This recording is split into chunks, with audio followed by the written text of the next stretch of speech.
Bem-vindo a todos. Eu me chamo Cleidson Lucena, sou médico otorrinolaringologista e cirurgião de cabeça e pescoço. Meu nome é Lívia Noleto, sou médico otorrinolaringologista, especialista em otoneurologia e zumbido. Hoje contamos com duas presenças de dois colegas especiais.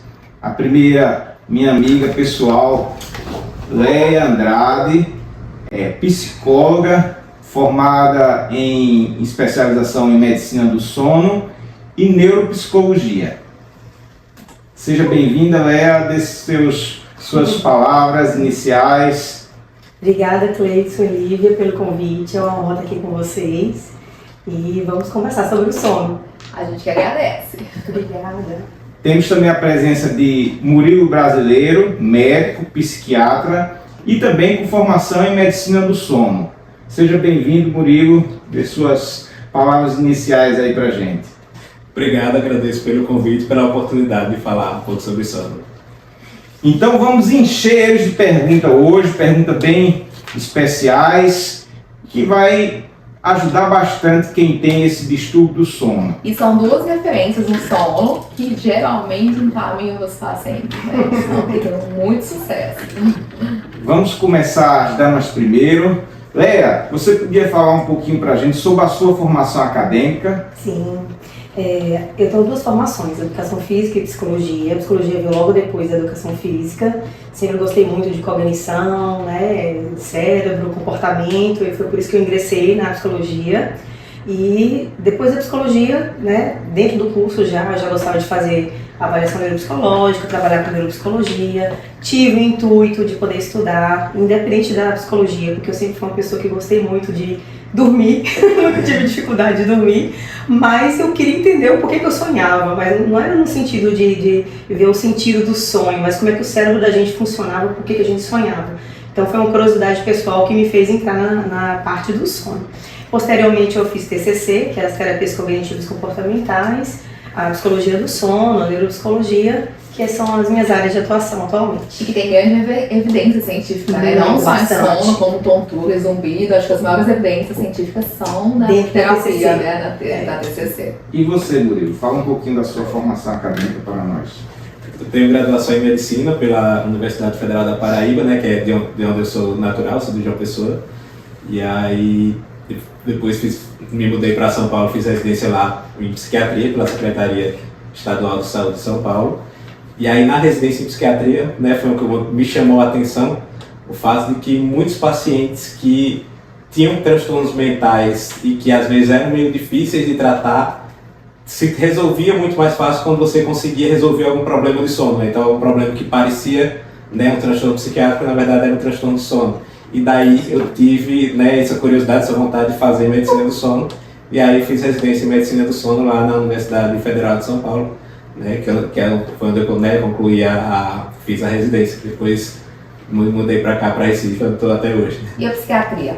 Por que você decidiu fazer?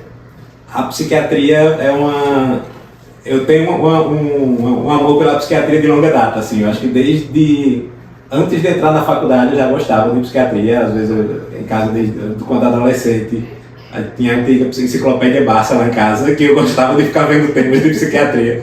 E aí entrei na faculdade pensando em fazer psiquiatria, mas depois ainda terminei cogitando outras áreas, mas vi que a psiquiatria era o que eu gostava, que era o que eu estudava, gostava de estudar a mente e gostava de tratar pessoas com sofrimento, com transtorno mental, e daí foi daí que eu decidi a psiquiatria, né? Já bati martelo já no final da faculdade, mas basicamente a faculdade inteira era o que eu queria fazer de fato. Perfeito. Vamos entrar agora num tema bastante frequente, a gente vivenciou isso bastante na época da pandemia. Isso foram distúrbios que inicialmente se pensava ser duas coisas opostas, mas a gente viu no decorrer que estão mais próximas do que nunca, que é a relação entre o sono e a saúde mental. Dois distúrbios que a gente evidenciou bastante na pandemia, mas que continuou, né? Murilo, como os distúrbios do sono podem afetar a saúde mental do indivíduo?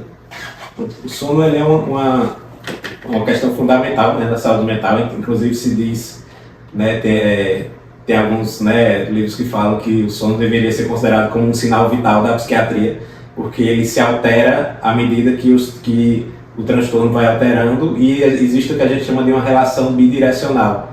Transtornos mentais costumam alterar o sono e alterações do sono costumam causar ou piorar transtornos mentais. Isso é para quase todos os transtornos, né? Eles tanto se agravam quando existe um sono de má qualidade, e também muitas vezes o sono é o primeiro sinal de um transtorno que está para aparecer. Então, alguns quadros, como por exemplo depressões recorrentes, transtorno bipolar, a gente fica atento no sono do paciente, porque se o sono altera, é sinal de que talvez vai vir algo mais grave. E também, né, o oposto, quando o paciente, né, tem um transtorno e o sono não tá bom, a gente é necessário que o sono seja tratado para que o paciente consiga a melhora satisfatória. Né, a gente inclusive considera o seguinte: mesmo que o transtorno mental mesmo que o transtorno do sono seja causado pelo transtorno mental, não pode desprezar o sono e tratar só o transtorno de base. Tem que tratar as duas coisas para o paciente ter uma melhora completa. Perfeito. E você não vê isso só quando a gente fala de transtornos mentais, né? Eu pelo menos vejo isso muito no zumbido, tontura, então a gente vê que tem uma relação direta. Então tem o paciente que geralmente dorme menos, é o paciente que presta mais atenção no zumbido, e aí um vai piorando o outro. Isso. E me responde uma coisa: quais são os distúrbios do sono que você encontra mais na sua prática diária? No meu consultório, né, normalmente o que eu encontro com mais frequência, né, são os transtornos de insônia, que já que eu sou psiquiatra, então a pessoa tende, né, com insônia, tende a procurar mais o psiquiatra. Tem alguns outros transtornos também que são bem comuns e que, na verdade, na maioria das vezes o paciente vem com a queixa de insônia, mas não é insônia. Então, por exemplo, os transtornos de ritmo circadiano, que são transtornos que fazem com que a pessoa durma uma quantidade de horas normal, mas que seja um horário diferente do socialmente adequado. Então, por exemplo, o atraso de fase do sono, a pessoa tende a dormir aquelas 7, 8 horas que a maioria das pessoas dorme, só que ela tende a dormir muito mais tarde e acordar muito mais tarde. Só que a nossa sociedade pede que a gente acorde cedo para trabalhar, para fazer nossas atividades. Então essa pessoa vai com queixa que parece ser insônia normalmente. Alguns outros quadros também, como por exemplo, impercepção do sono, que são pacientes que dormem e não percebem que dormem. É um quadro até meio curioso, que é até meio difícil de convencer o paciente que ele dorme, mas que é uma coisa que realmente frequentemente chega no consultório, né, da gente que é mais especializado, exatamente porque normalmente ele vem como um quadro de uma insônia que não se consegue tratar, porque na verdade o problema não é insônia, né? E também muito frequente os quadros de apneia do sono, né? Como psiquiatra eu recebo um pouco menos, mas muitas vezes acontece na apneia do sono o seguinte: o paciente vai para tratar algum outro transtorno que não é a apneia propriamente dita, e aí durante a avaliação a gente percebe que ele tem apneia, que essa apneia está contribuindo para o transtorno mental dele. E aí termina que a gente tem outro problema para tratar, que é a apneia. E a gente sabe que a apneia, principalmente a moderada e a severa, os graus moderado e severo, são fatores predisponentes para a piora de doenças psiquiátricas. Isso, né? Exatamente. A gente tem como mensurar, você tem aqui como mensurar aqui para a gente o impacto da insônia nos transtornos psiquiátricos como depressão e ansiedade? É um impacto bem significativo, né? Porque o tratamento da depressão envolve, né, os pacientes têm um sono de qualidade, mas ao mesmo tempo a depressão causa insônia, né? E também na ansiedade. O paciente, para a gente tratar bem a ansiedade, o paciente tem que ter um sono de qualidade, mas a privação de sono, um dos sintomas que ele causa é a ansiedade. E aí muitas vezes entra num ciclo que é o seguinte: o paciente começa a ter ansiedade e aí ele começa a ter insônia. E aí ele começa a ficar preocupado porque ele tem insônia, e aí ele não consegue mais dormir pela preocupação por não conseguir dormir, né? E aí é uma questão, né, bem complexa que eu mando para a minha colega Leia, psicóloga, tratar, que isso é uma coisa que normalmente prejudica bastante. E a privação de sono costuma ter um impacto bem significativo na ansiedade e na depressão. E outra coisa também importante é que às vezes sintomas de outros transtornos, como por exemplo a apneia do sono, podem confundir a gente se não estiver atento. Então às vezes o paciente pode ter apneia do sono e a gente achar que ele não está melhorando da depressão, quando na verdade ele está indisposto, sem energia, por ter apneia do sono, por exemplo. Leia, me explica um pouquinho o que consiste na TCC e como é a terapia comportamental cognitiva, o que seria isso e como é que ela pode ajudar no tratamento aí da insônia ou dos distúrbios. Certo. As terapias cognitivas e comportamentais, na verdade, existem muitas, né? A gente resume em TCC para resumir. Certo. Tem desde primeira geração, a gente já está caminhando. Eu achava que fosse tudo a mesma coisa. Não, para todos os distúrbios, sejam mentais, seja de saúde, até para contextos de cardiológicos mesmo, assim, o que envolve comportamento, cognição, emoção. As TCCs, elas têm estudos, ela é uma abordagem da psicoterapia que é baseada em evidência e tem vários estudos que fazem protocolos e a partir disso é que vai para a clínica, para a prática clínica.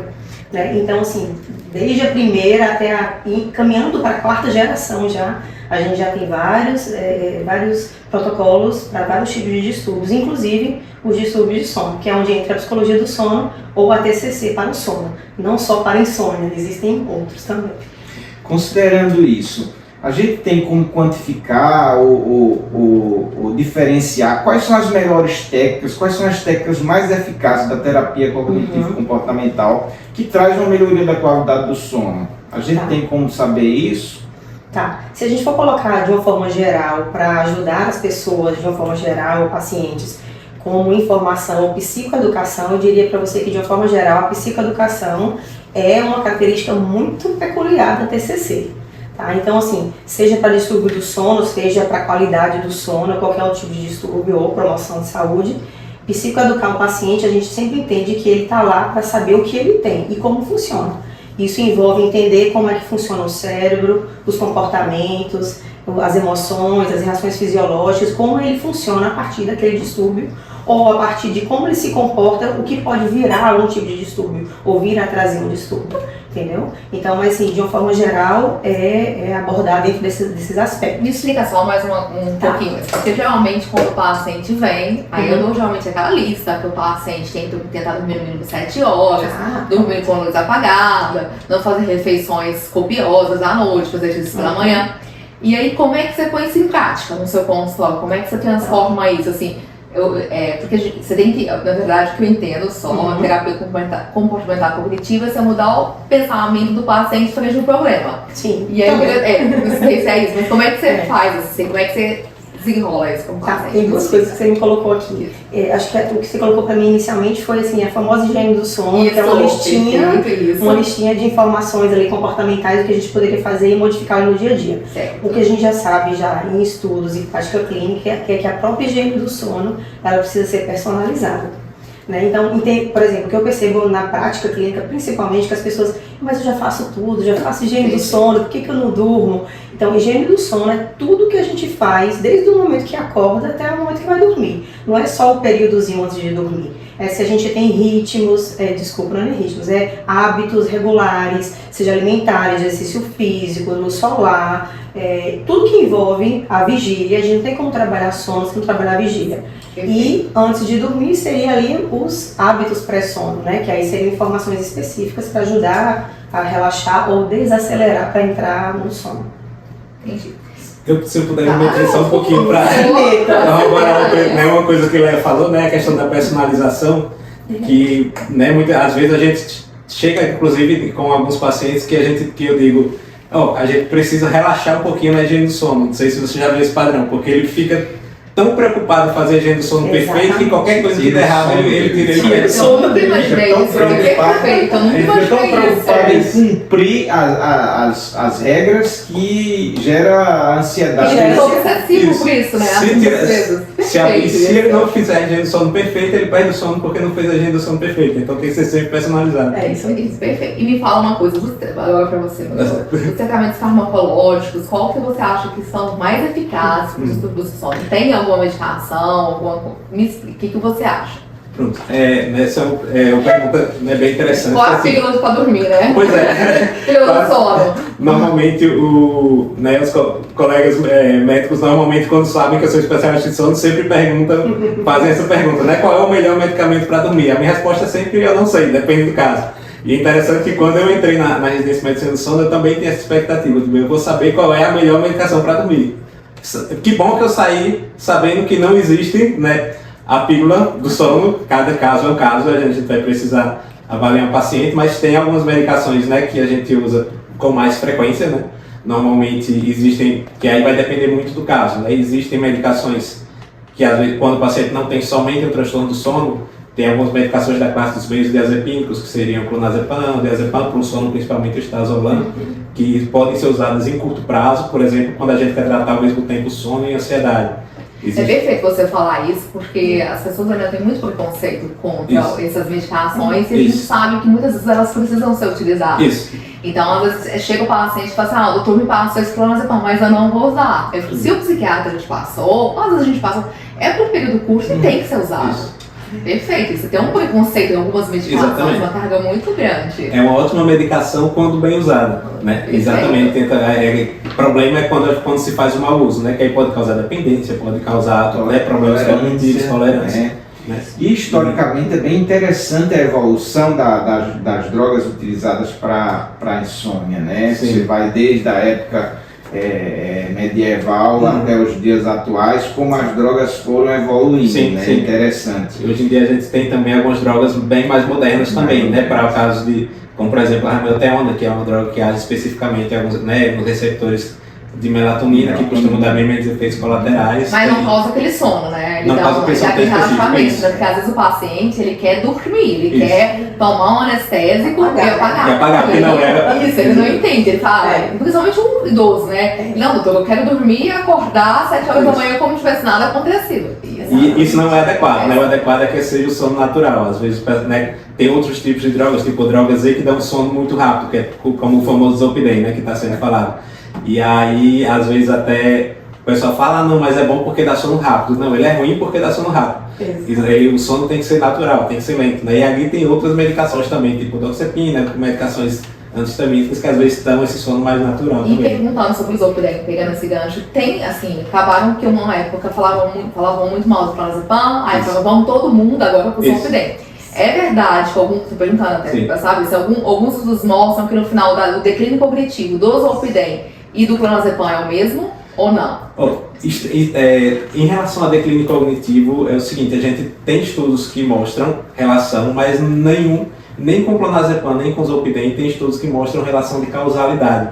São sempre estudos de associação. Quer dizer, a gente não sabe se o clonazepam está causando declínio cognitivo ou se uma pessoa que já ia ter um declínio cognitivo começou a ter um transtorno de ansiedade e recebeu uma prescrição de clonazepam. Entendi. Então não existe isso que o clonazepam vai causar demência? A princípio não. Que foi mais uma coisa que colocaram no mercado. Exatamente. Particularmente eu acredito que não existe uma única droga se você não considera que a doença seja a mesma. Então assim, você vai considerar a doença única, você, lógico, teria apenas a droga ideal, né? Mas a gente sabe que não é bem assim. Agora sim, se você me perguntar qual é o tratamento ideal para a insônia, aí a gente tem um consenso, é a terapia cognitivo-comportamental, certo? Aí isso é consenso mundial. E entrando mais nessa, você já entrou na minha segunda pergunta em relação, que era exatamente isso, quem trata insônia deve estar acostumado a isso, o paciente entrar pela porta e perguntar, doutor, já tomei todas essas medicações, qual você vai me passar? Nenhuma delas serviu. Sim. Existe algum tratamento não farmacológico que você costuma recomendar frequentemente? Isso. A terapia cognitivo-comportamental, exercício físico é extremamente importante também. Horários? Pela manhã, de tarde? De preferência pela manhã, certo? É o que funciona melhor para o sono. A questão é que a maioria dos pacientes não vai conseguir fazer o exercício físico antes de ir para o trabalho. Então, assim, se não dá para ser de manhã, melhor que seja no fim da tarde. Normalmente a gente não recomenda fazer no final da noite, muito próximo da hora de dormir, senão a pessoa vai estar muito agitada na hora de dormir, né? Então pode ser que termine atrapalhando. Você? Leia, vamos para o segundo tema para ti. Em relação ao impacto do sono na saúde mental, como a falta do sono pode influenciar os pensamentos e os comportamentos de uma pessoa? Nossa, acho que o Murilo até falou um pouquinho sobre isso, né? Mas digamos que uma pessoa nem tenha geralmente a comorbidade que tem mais comum aí com insônia, né? Mas digamos que a pessoa nem tem insônia, né? Só o fato da pessoa ter algum tipo de contexto de saúde mental ou psicológico ou comportamentos e pensamentos adaptativos podem levar essa pessoa a ter insônia, né? Então, se a gente está falando aqui de comportamento especificamente, né, que pode ter, o que a gente chama de desadaptativos é não ter desde uma rotina bem estabelecida, mas assim, o que envolve cognição e comportamento comportamentos a princípio? A gente já sabe que são 2 fatores, além de personalidade, inclusive eu terminei meu estudo agora, que vai ser publicado, com personalidade também, para insônia, mas além de personalidade, principalmente comportamentos e cognição, ou pensamentos, são os fatores que cronificam os distúrbios de sono. Então vamos botar um gancho nesse estudo seu, essa qualidade, eu gostei. O que você, só uma conclusão assim, mas um resumo, o que você viu assim, a personalidade da pessoa com sono? Eu achei interessante isso. É super recente, dos últimos anos. Eu vejo isso em pacientes com tontura. O paciente, por exemplo, com MNR, não é seu caso, ele tem às vezes um comportamento mais de se cobrar, mais assim. Então, se a gente vê que o programa é paciente. Porque não é o perfil do paciente com MNR, tá? Mas a gente vê assim que tem um perfil, aquele paciente assim, que é um paciente que se cobra, um paciente. Então, o que você vê nisso? Bom, personalidade é um conjunto de características assim, bem amplos, mas assim, hoje a gente tem neuropsicologia, tem como a gente fazer avaliações psicológicas já há um bom tempo. E aí, claro que existem muitas teorias e estudos em personalidade, mas eu particularmente já tenho alguns anos que eu vou pela linha dos 5 grandes fatores da personalidade, que um deles é um que a gente chama de neuroticismo. O neuroticismo necessariamente, todos nós podemos ter, mas não significa que a gente tem de um grau mais leve a um grau mais elevado. Mas geralmente pessoas que têm alto grau de neuroticismo, que isso significa o quê? Desregulação emocional, tendência à ansiedade e depressão. É um namorado? Não. O neuroticismo é o mais que irritabilidade. É aquele que tá sempre de mau humor, de cara fecha, tudo vai dar errado. E geralmente tem as disfunções cognitivas bem específicas, assim, de um olhar mais negativo, né? Mais, enfim, em relação à vida, mas em geral a gente resumiria aqui o neuroticismo como uma estratégia de coping, ou seja, diante das situações da vida, ele simplesmente reage muito emocionalmente e não sabe muito bem como lidar com emoções. Geralmente, os últimos estudos têm trazido que traços altos de neuroticismo são os traços mais comuns de pessoas com insônia. Por isso que é um fator predisponente e perpetuante, além dos comportamentos e cognição.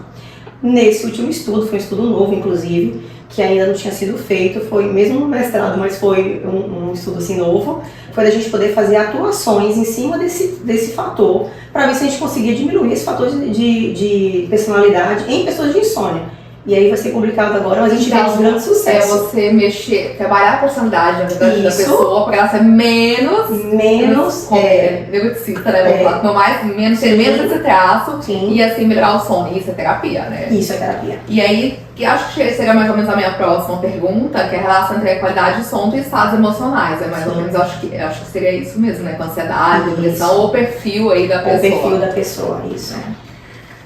Muita gente falou, né, sobre insônia, entramos um pouquinho em apneia do sono, mas eu queria, Murilo, ver contigo alguns transtornos específicos. Como a privação do sono pode agravar transtornos como a bipolaridade e a esquizofrenia?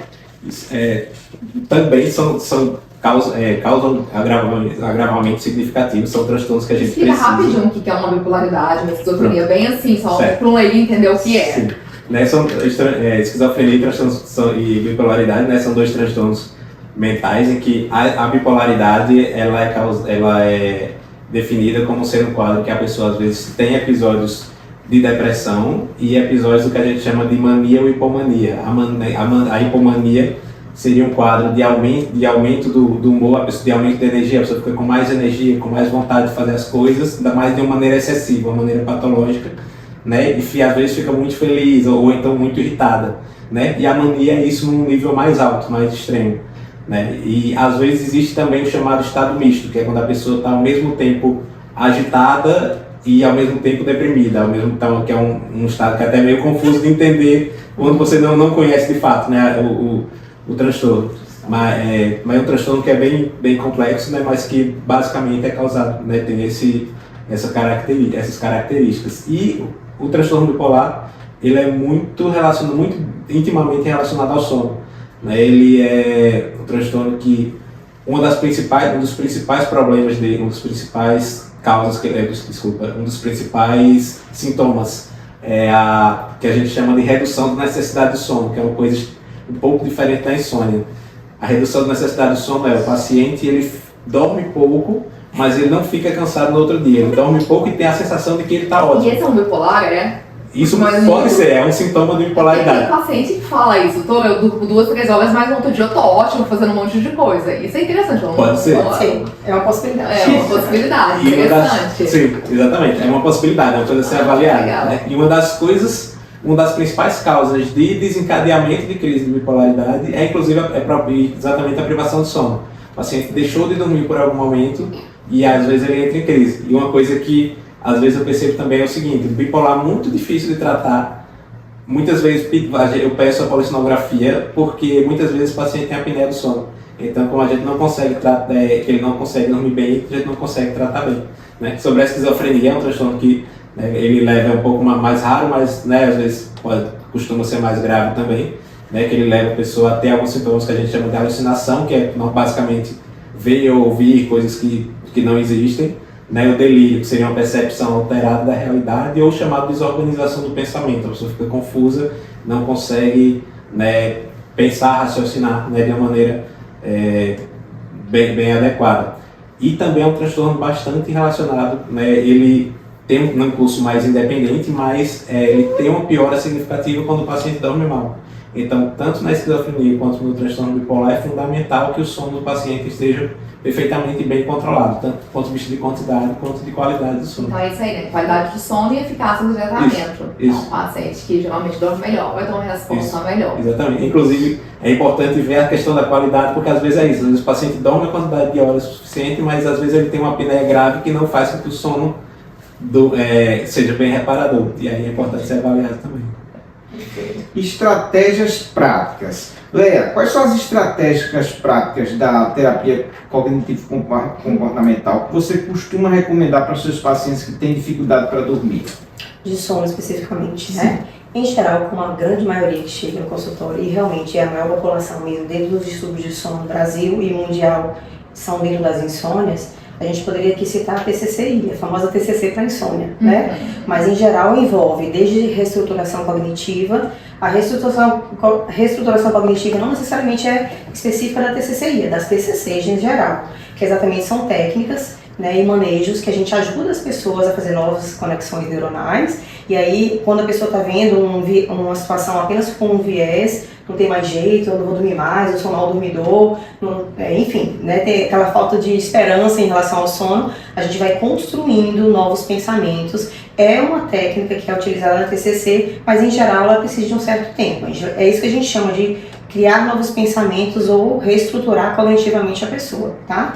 Mas em geral entra também dentro das TCCs para sono, além de reestruturação, ativações comportamentais, mudanças comportamentais. A gente ajuda também com manejos e técnicas para poder regular as emoções, como habilidades socioemocionais, que é reconhecer o que são as emoções, como elas acontecem no nosso corpo, por que elas surgem e como eu faço para poder lidar com elas nas interações de vida, de forma geral. Isso também é uma das coisas que entra, entre outras, tá? Técnicas de relaxamento, Usa também. Dentro da TCCI é utilizada também o que a gente chama de restrição de tempo de sono, de cama. Inclusive, eu vou até puxar um ganchinho da última conversa de vocês aqui. Por exemplo, como é importante dentro da psicologia a gente entender o transtorno que caminha com o distúrbio de sono. E, por exemplo, alguém com transtorno bipolar, a gente não indica restrição de tempo de sono. Se a gente vai restringir em algum momento o sono muito bem calculado, com um objetivo, para uma pessoa que já tem um transtorno, a gente já sabe que ela dorme pouco, ela pode inclusive, por conta da restrição, entrar em hipomania ou hemonia. Então, por isso que tem que ser muito organizado e bem trabalhado se houver comorbidades, tá? Mas, em geral, além dessas técnicas, envolve meditação, envolve técnicas de relaxamento muscular, de respiração diafragmática, técnicas de imagem mental para o relaxamento, para o retorno do sono.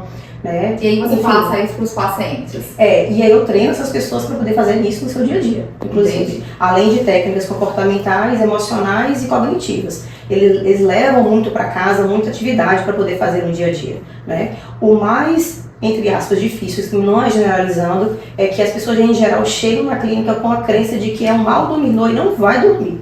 Mas, Léo, há anos eu não durmo. né? Porque ela pensa isso. E o fato de pensar e se concretizar não é nada, nenhuma mágica. Na verdade, é o pensamento, que a gente sabe que é ali, que evoca as emoções, as reações fisiológicas, as pessoas levam tudo isso para a cama, ficam fritando na cama, tentando dormir, e a gente sabe que o tentar dormir, esforçar-se para dormir, relaxa muito menos do que né, assim, na verdade ativa, e isso é uma das técnicas também, intenção paradoxal, a gente entender que a gente tem muita coisa para se fazer, mas a gente vai dormir e ir para a cama quando tiver sono, não ficar tentando dormir, a gente precisa aprender a se entregar também, né, e essa entrega para muitos pacientes é bem difícil. Mas você manda o paciente, vai pra sala, lê um livro e vai pra cama quando estiver só com sono. Se você tiver que conversar... Essa indicação a princípio. A princípio a gente corta algumas coisas dentro do quarto, e eu vou até adentrar aqui que tem uma das técnicas, né, que a gente chama, inclusive, tem uma insônia chamada de insônia condicionada, que é exatamente o famoso condicionamento clássico, que nós temos muito, se você lembra de Pavlov, né, que é o condicionamento, o pareamento, o cachorrinho e tal, pronto. Isso acontece no nosso dia a dia, em várias situações. Então, basicamente, condicionar tudo que for de vigília no ambiente do quarto ou da cama, a gente começa a associar aquele ambiente que é um ambiente de ativação cognitiva, física e de vigília, não de sono. A gente condicionou levar para o quarto, se alimentar, brincar, discutir, lazer, trabalhar, estudar. Para adultos, eu sempre indico, não tem problema nenhum, pelo contrário, é sexo e dormir. Mas fora isso, tudo fora do quarto. Então, quando a pessoa vem para fazer um tratamento, a gente inicialmente tira tudo fora do quarto, para que essas pessoas associem à cama relaxamento, sonolência e sono. E parei esses fatores aqui. E você, Murilo, indica mais algo diferente para a parte de higiene do sono? Algo diferente do que a gente já comentou aqui? Não, basicamente, ela falou muito bem sobre a parte da higiene do sono, que a gente, né, costuma indicar isso, né? Também a questão do exercício físico, que a gente já falou, costuma ter um grande efeito, né, para a melhora de qualidade do sono. Alimentação. A alimentação também, né, faz parte da higiene do sono, alimentar, né, principalmente ter uma alimentação mais leve antes, né, próximo à hora de dormir, não ter uma refeição muito pesada próximo à hora de dormir. Evitar o uso das telas, TV. Uma coisa que às vezes que é extremamente comum, que é a questão da cafeína, né? O consumo do café, que muita gente gosta, também gosta, mas a gente tem que ter os horários de uso do café também, né? E a cafeína tem um tempo muito longo de ação, então assim, quem tem insônia não deve tomar café depois de umas 3 horas da tarde, por exemplo. Isso que a tarde Você tem visto pessoas assim agora, eu tenho visto cada vez mais quando eu pergunto os hábitos alimentares, que estão consumindo, eu vou falar o nome da marca, Red Bull, essas pessoas estão ficando viciadas nisso. Sim. E aí isso tem um impacto muito parecido com a cafeína, né? Basicamente, na verdade o Red Bull, a substância ativa, a principal substância ativa dele é a cafeína, propriamente dita, ela não é uma bebida, é uma cafeína concentrada. A taurina não tem tanto efeito cerebral, ela é mais marketing do que então, basicamente, o que sobra é a cafeína. E aí sim também tem um prejuízo muito grande de sono e entra naquele ciclo, né? De ter insônia porque não tomou muita cafeína, tomou Red Bull, tomou outras coisas, e aí vai ficar com sono porque não dorme bem, e vai tomar o Red Bull no outro dia para acordar porque não dorme bem. Né? Então a gente precisa reduzir, né, também reduzir a cafeína e outros estimulantes. Também alguns tipos de chá verde, chá preto, refrigerante, chocolate, tudo isso. E falando de estimulante, assim, além de alimentares, assim, sexual também interfere? Não. Não entendi. Estimulantes sexuais, coisas que não, pessoas não, aí não entra, é só pra deixar claro, a pessoa fala sobre essas não, porque a próxima não tem relação nenhuma. Porque usa o mesmo nome e aí as pessoas podem se confundir. Sim. Qual o ambiente do quarto ideal, Léa, que você recomenda para os seus pacientes? Para fazer o que exatamente? Para fazer atividade? Sim.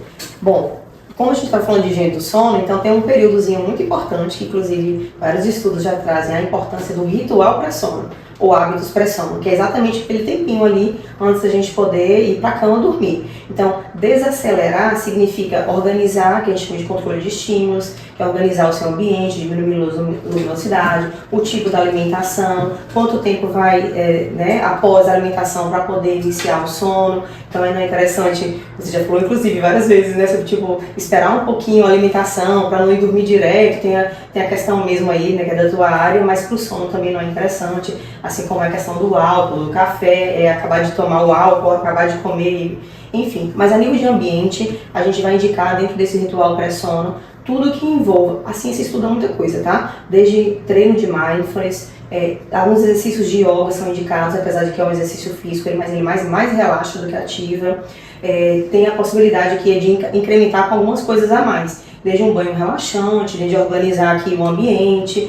Mas posso ler? Pode, desde que não seja uma luz tão direta. E o conteúdo é importante que não seja tão motivador para que a pessoa não entre na madrugada. Você acha que óleos essenciais faz diferença? Porque às vezes as pessoas botam aqueles óleos de jasmim, assim. Olha, na minha experiência, assim, não é contraindicado não. A maioria fala sobre lavanda, por exemplo. Isso. Tem gente que não gosta. Mas assim, se isso é uma coisa que para a pessoa relaxa, ele tem que transformar aquele ambiente ali, um ambiente de relaxamento e que puxe ele, propício. Mas todas essas atividades, a gente na verdade está falando aqui de doadores de tempo, que a gente chama de Zeitberger, né? Que é a escuridão e a luz, que é um fator muito importante. A luz, sobretudo, é o mais importante para a questão da vigília e sono.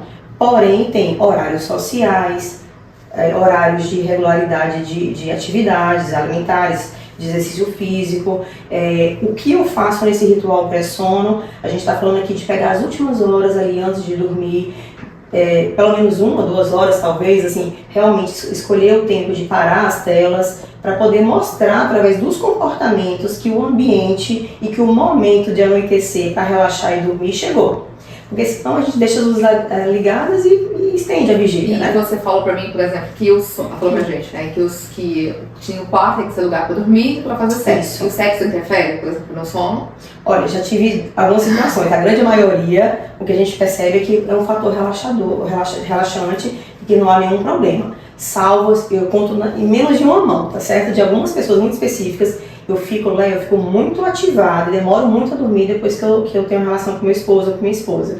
Mas algo muito específico. Em geral, o que eu percebo não tem uma relação. O Murilo já leu alguma coisa sobre isso, acho que normalmente eu acho que é mais relaxante.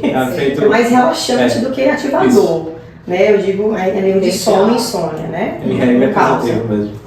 Ele pode ser positivo, sim. E em casos de sucesso, quais são os principais desafios que você encontra para tratar os distúrbios do sono com a terapia cognitivo-comportamental? Tá. Desafios e casos de sucesso. Desafios, eu diria, de cara, o primeiro entre todos é a reestruturação cognitiva. As crenças muitas vezes vêm tão fixa e tão bem formada, a gente chama isso cristalizadas na TCC, né, que a pessoa funciona baseada naquela crença.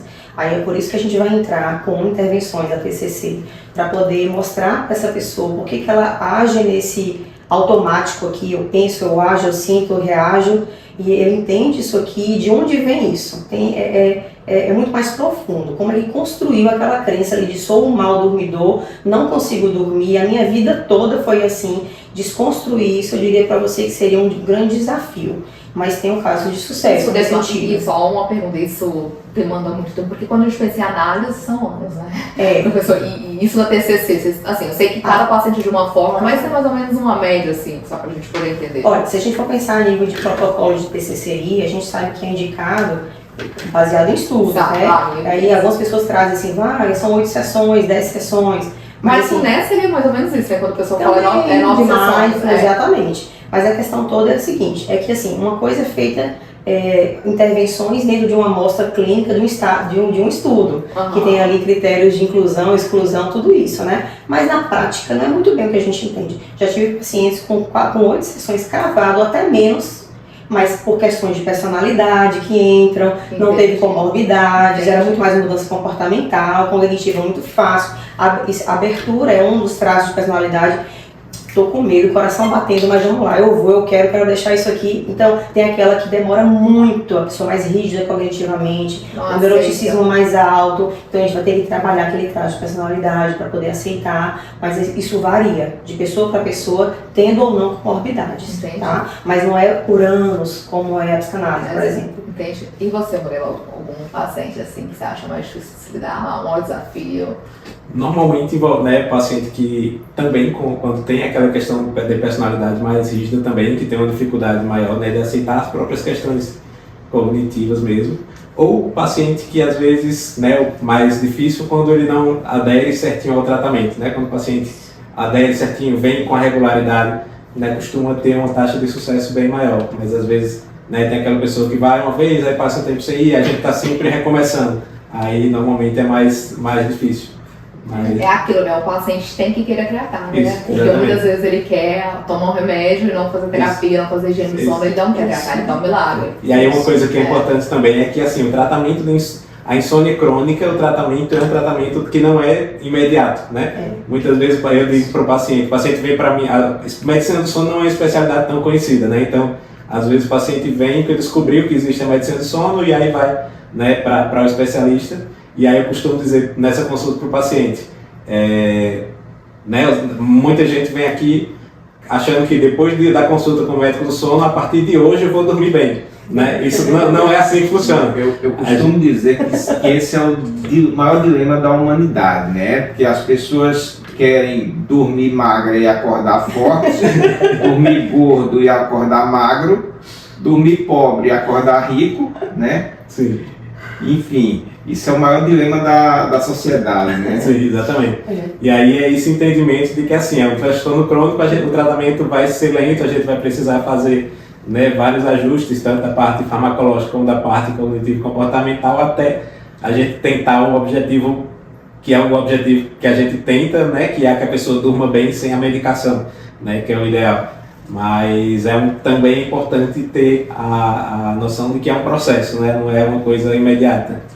Bom, gente, foi maravilhoso. Assim, acho que eu teria várias perguntas aqui. Acho que o certificado seria um podcast de 3, 4 horas. Eu gostaria de agradecer muito a presença de vocês.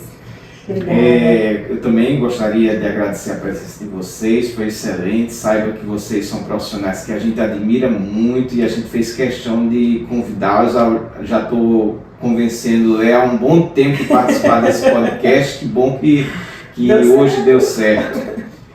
Mas diz aí, como é que os nossos ouvintes, os nossos espectadores podem fazer para te achar nas redes sociais? Me fala aí, tua rede social aí. A minha rede social, Instagram especificamente, é Leia Andrade, psicóloga, e é o site também, leiandradepsicóloga.com. E você, Murilo? Até o momento eu ainda não consegui ter um Instagram profissional, certo? Eu estou trabalhando, né, por questões de tempo mesmo, né, mas a gente consegue, no Google eu sou achado, certo? Colocando Murilo Brasileiro no Google psiquiatra. É verdade, assim que eu faço mesmo. Eu faço, pra te achar para encaminhar para os pacientes. É isso mesmo. Ótimo, obrigado mais uma vez a presença de todos. Até o próximo episódio. Obrigada. Obrigada, gente.